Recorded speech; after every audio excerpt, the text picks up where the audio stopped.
Sabda TV.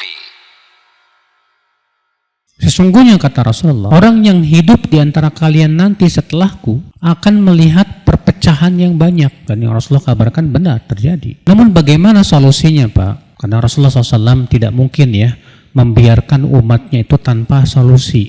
Memberikan solusinya, apa yang harus dilakukan ketika terjadi perpecahan? Kata Nabi apa? Maka saat itu hendaklah kalian pegang sunnahku dan sunnah khulafa'ur rasyidin yang tertunjuki. Terus yang pertama, pegang sunnahku dan sunnah apa?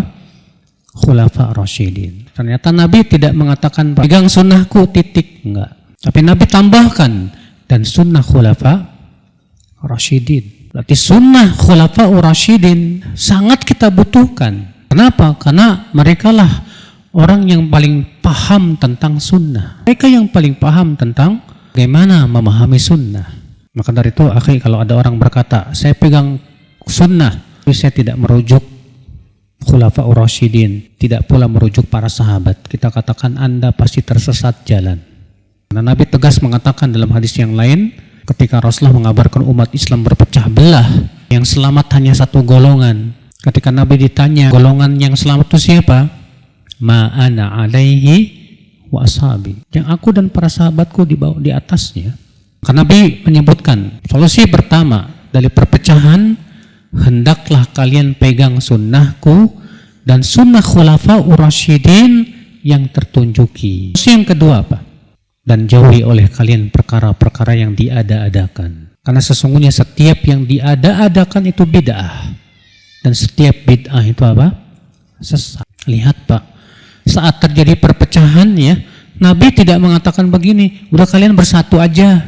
Nabi tidak mengatakan begitu. Ketika terjadi perpecahan, Nabi mengatakan pegang sunnahku dan sunnah khulafa'ur rasyidin. Jauhi perkara bid'ah. Subhanallah. Sekarang bagaimana kita akan bisa menjauhi bid'ah, Pak? Kalau kita tidak membahas bid'ah. Karena pembahasan bid'ah di zaman sekarang ini tabu sekali, Pak. Kalau bicara tentang bid'ah, akan banyak sekali ritual-ritual yang ada di masyarakat yang ya akibatnya masyarakat tidak terima, Pak. Ritualnya dianggap bid'ah. Karena sebetulnya masyarakat paham bahwa bid'ah itu sebetulnya sesat, Pak. Makanya mereka nggak terima kalau ritual mereka dianggap apa? Bid'ah. Maka akan terjadi di situ, Pak. Ketika kita ngomong ini sunnah, ini bid'ah, pasti akan terjadi kontra. Ada yang kontra, ada yang pro. Akibatnya apa?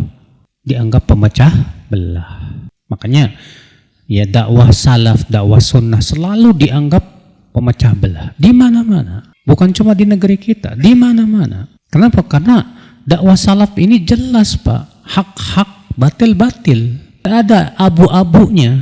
Dakwah salaf jelas, wala talbisul haqqa bil batil. Jangan kamu campur adukan antara yang hak dengan yang batil.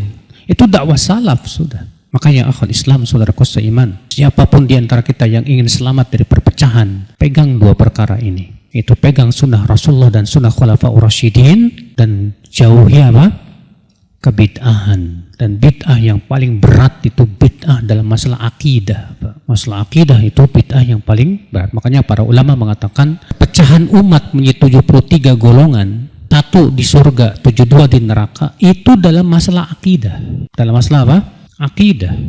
Munculnya Khawarij, Syiah, Murji'ah, Qadariyah, Jabariyah, Jahmiyah, itu semua dalam masalah akidah, Pak. Maka kewajiban kita tentu ya akhwal Islam, betul-betul mempelajari tentang hakikat akidah Ahlus Sunnah wal Jamaah.